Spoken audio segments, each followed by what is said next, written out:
Allah Resulü'nün huzuruna geliyor. Buhari naklediyor ravi hadis. Sahabinin zahidi Abdullah İbni Amr İbnil As. Ya Resulallah, cihad etmek istiyorum. Ahayyun validak. Annem baban hayatta mı? Kim bilir onun annesini babasını nasıl biliyordu Allah Resulü? Naam. Fefihima fecahid buyurdu. Dön cihadını onlar için kullan. Yani bakıma görme ihtimal muhtaç idiler. İlahi kelimetullah için cihada gidiliyordu. Harp yapılacaktı. Ölünecek ve öldürülecekti. Allah'ın yüce adı bayraklaşacaktı. Ve bunun üzerine vazife yoktu. Bu öyle bir vazifeydi ki Allah Resulü bir gün Ebu Hüreyre'ye şöyle diyecekti. Ona denk bir vazife yoktur ve yapamazsınız. Kendisiyle ölçülecek bir vazifenin olmadığı cihada giderken Allah Resulü arkada bıraktığı muhtaç anne ve babanın hicranlı durumunu nazarı itibara alarak buyuruyor ki فَف۪يهِمَا فَجَاهِدْ. Dön, eğer bir cihat yapacaksan annene babana karşı cihadı yap diyor. Burada bir hususiyet olsa gerek. Buhari bu hususiyete parmak basmıyor. Abdullah bin Amr bin As gibi hassas bir insan da parmak basmıyor.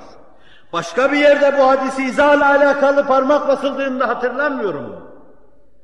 Ama bana öyle geliyor ki başkalarına demeyip böyle bir zata demesinde Allah Resulü'nün burada o zata ait bir hususiyet var ki parmak basıyor, hassasiyet o işin üzerinde duruyor. Ve yine Ebu Davud'un süneninde yine ravi hadis Abdullah ibn Amr, birisi Allah Resulü'nün huzuruna geldi. O devirde böyle gelen çoktu. Gelen geliyor, gelen geliyor, herkes elini sıkıyor ve biat ediyor. Ama biat edenler ya cihad edeceklerdi veya yurtlarını, yuvalarını terk edip hicret darı olan Medine'ye hicret edeceklerdi. Allah Resulü'nün huzuruna koştu, elini sıktı fakat sıkarken çok basiretli bir insandı, şöyle dedi. Ci'tuke liubayi'ke feterektu valideyye yebkiyan. Sana biat etmek için koşarak geldim ama anam babam hicran ve hasretle ağlıyorlardı. Allah Resulü elini çekti ve şöyle dedi. İrci' ileyhima feadhikuma kema abkaytuhuma. Dön onlara, ağlattığın gibi güldür onları dedi. Dön annene babana. Huzur evinden al. Huzur evi boş tesellilerine kapılma. Evlat sevgisi isterler. Torun sevgisiyle boşalmak isterler. Sıcak yuva isterler. Bağrını aç onlara. Açtıkları gibi bağırlarını sana. Ağlattığın gibi güldür onları. Yoksa ağlatırlar öbür alemde. Öyle ağlatırlar ki kimse dindiremez onu. İrci' ileyhime. Kendi kendime konuşuyorsam bir sürü kötü sözü de arkasına takın, yüzüme çarpın. Kabilt derim. İrci' ileyhime feadhikuma kama abkaytuhuma. Dön güldür onları. Ağlattığın gibi, hicrana sevk ettiğin gibi diyor. Kaç defa gelmişlerdir, kaçı cihada, hicrete izin istemişlerdir.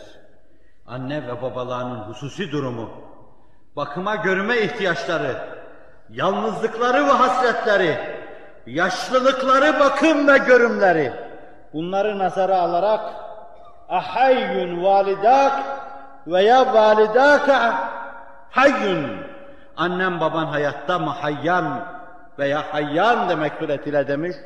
Sonra da şöyle buyurmuşlardır. İlzem ricleha fesemmel cennet. Ayaklarının dibine başını koy, işte cennet oradadır. Veya başka bir rivayette bir başkasına şöyle demiştir. Fe innel cennete inde arculiha. Bir başkasına şöyle demiştir. Fe innel cennete tahte ricleyha. Bir başkasına şöyle demiştir. El cennetu tahte akdamil ummahat. Dön annenin babanın ayaklarının dibine başını koy. Bir eşik gibi. Tıpkı bir eşik gibi. İşte cennet orasıdır. Cennet ayaklarının dibindedir. Cennet ayaklarının yanındadır. Cennet anaların ayaklarının altındadır.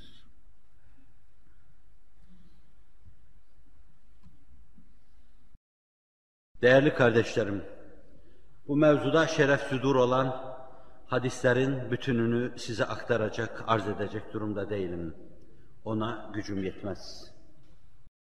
Ancak bir kısmıyla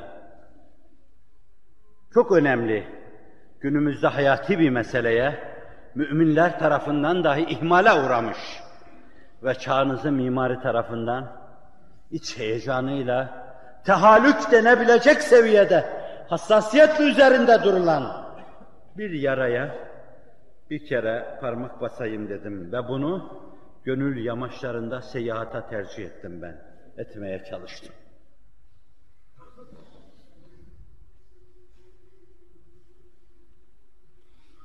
Hocalarımız size çent defa anlatmışlardır. Rızkınızda bin ve bereket arıyorsanız, bakamıyorum, edemiyorum, göremiyorum, gücüm yetmiyor. Yine o söz sultanının dediği gibi, sadece söz sultanı değil, kalp sultanı, ruh sultanı, mana aleminin efendisi dediği gibi, belki senin evinin direği, sebebi bereket ve rızkının artmasına vesile onlardır. Bazen o muhtaçlar senin evinde bulunmak suretiyle Allah belaları defürref eder. Rızkın kesilmesine meydan vermez ve onlar aynı zamanda vesile-i rızık yapar diyor ve şu peygamber sözüyle meseleye ayrı bir derinlik kazandırıyor. لَوْلَ الشُّيُوخُ الرُّكَّعُ. Bu biraz Galati meşhur olarak rivayet edilen hadis-i şerif.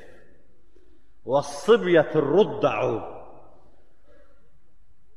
وَالْبَهَائِمُ الرُّتَّعُ لَصُبَّ عَلَيْكُمُ الْبَلَاءُ صَبَّ. Eğer içinizde iki büklüm, rükuda gibi yaşayan yaşlılarınız olmasaydı, eğer süt emen masum çocuklar olmasaydı, eğer iki büklüm ot otlayan hayvanlar olmasaydı, dolu gibi başınıza belalar yağardı diyor.